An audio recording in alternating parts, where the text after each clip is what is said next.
Hey everybody, this is JT here. Just finished this past weekend playing in the North American Remote YCS. I finished in top 16. So shout out first to Team Solemn Circus for putting up this deck profile. We played Odion Primite. I'll explain a bit into the choices and stuff when we start looking at the deck. But first wanted to give some shout outs. First off to my family for supporting me while I sat in the basement and played card games all weekend. And then next would be Josh, who helped me build and play tested this together. He also played a similar deck in the event. Also shout out to all the people from my locals who helped me get cards for this. Michael, Miles, Tom, Ryan, and Jacob, and just everybody from the local and Atlantic community for all the support throughout the weekend. So let's just jump right into the list. So to start, played 2 Ether Barrel, just because we're playing 3 Lorely Loads, so we don't get bricked on normal summons with the Odion package. Just a very strong card in this deck. For the vanilla of choice, we played Luster Dragon. So the reason this is because the defense value matters a lot because Lorely Load's going to summon in defense. So this is the monster stat line that has like the best defense for a level 4 with a high amount of attack, like 1900 plus. All the 2K vanillas have either 100 or 0 defense, so they're not real options. You can play Hieratic Seal with this. It never came up for me, but this is a dragon, so that's one thing you can do. But the other reason that this one is better than, say, like Angel Trumpeter, in my view, because we're not playing Omega in the extra, is because it's a wind attribute. So it doesn't conflict with any of the other monsters in terms of super poly, because all the rest of the, like the Apophis Traps, Ether Barrel, Man, they're all earth, and there's a wind, so they can't be super polyed. And just this over like any of the dark or light ones, so they can't be hit by Bestial.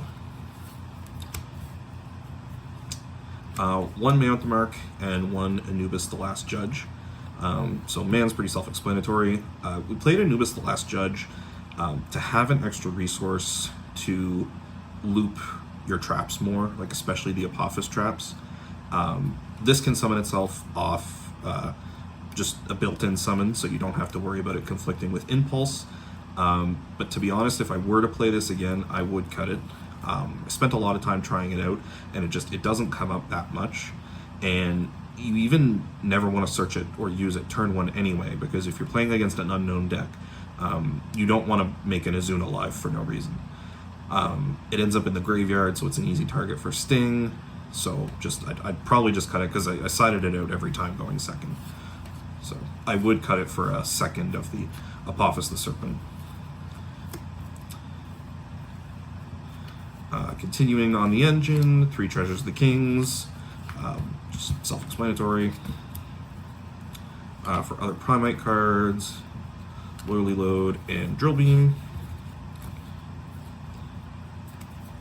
3 Extrav, just helping to maintain card advantage and get you access to more cards easily. The deck doesn't play into Droll all that much or really care if it gets activated. Like if they Droll you after this resolves, it's kind of just a neg 1 for them, because the Apophis Trap sets, Ether Barrel sets, so it's very free to play these.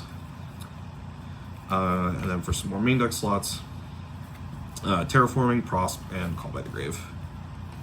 This is really just to stop Ash on some of your important searches. Played the Anubis Trap. This is good to have off of Man with the Mark, because if you start out with treasures, then you get Man. You can search another treasures, but it's not really follow-up for the next turn, because you're getting both traps off this anyways, like both the Apophis Traps. So having this to search off Man to strengthen your end board is really strong.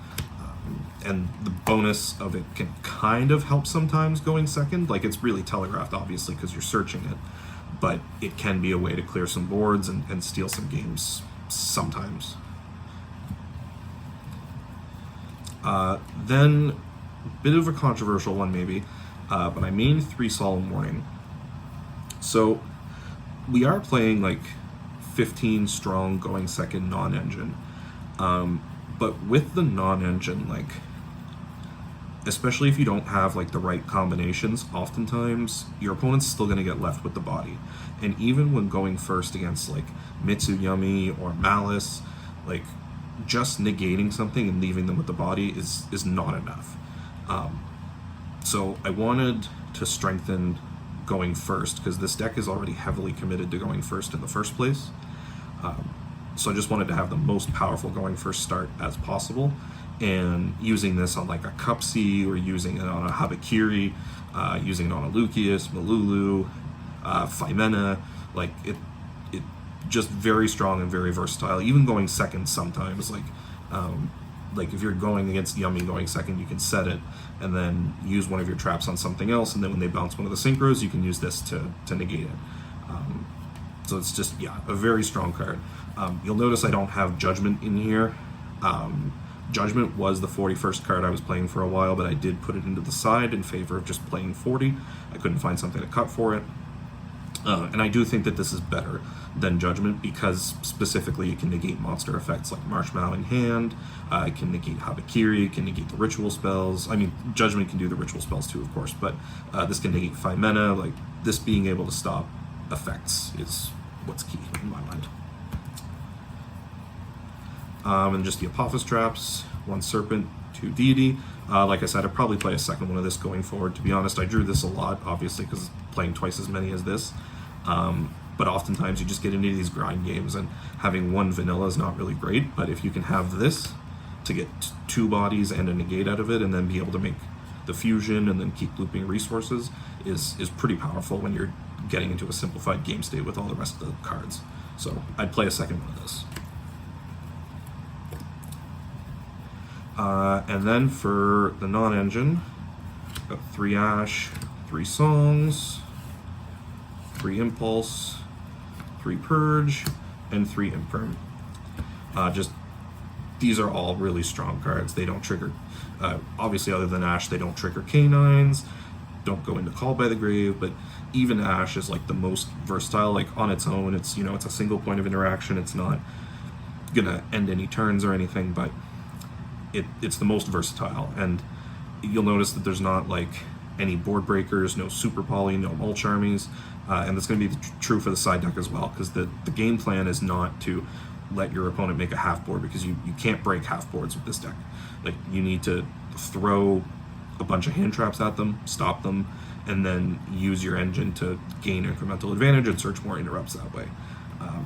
So that we don't play any board breakers, just because it's not effective, especially with the rise of Canine, VS, and Malice. Like, you're not board breaking those if you allow them to resolve, even a half board. So you need to just stop them entirely. So that's the main deck.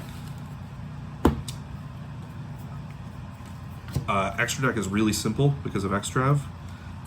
3 Apophis, 3 Siluhat Rabbit. This card was really good the whole weekend. I know a lot of lists are already playing this anyway, but just being able to turn 2 bodies into this to get one of the Apophis traps, destroy a spell trap, negate something, and get follow-up by turning it into the other Apophis. Like, this card is just amazing. So glad that I played 3. 3 Baguska, 2 SP, 2 Link Spider, and 2 Typhon.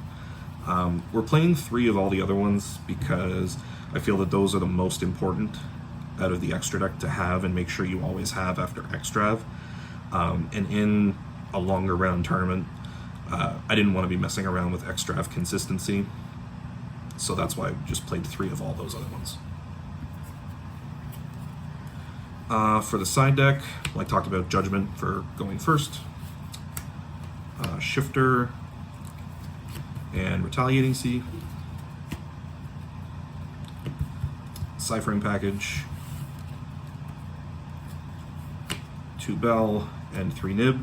I didn't resolve either of these throughout the whole tournament, but the idea with these over some different non-engine like Mulch Armies or Bestials was just again with the rise in Malice, I wanted something that I could side going second to try and throw at them to stop the combo, and they were also more versatile into other decks. Like you could side these against Yummy, and you could side these against Draco Tail going second. I didn't end up playing any Malice, but that was the theory behind it. So yeah, that was the deck. It was a really fun deck to play. I'm very happy with the choice, obviously, and just very grateful that was able to play, do well, and for all the support throughout the weekend. So thanks again for watching, and see you next time.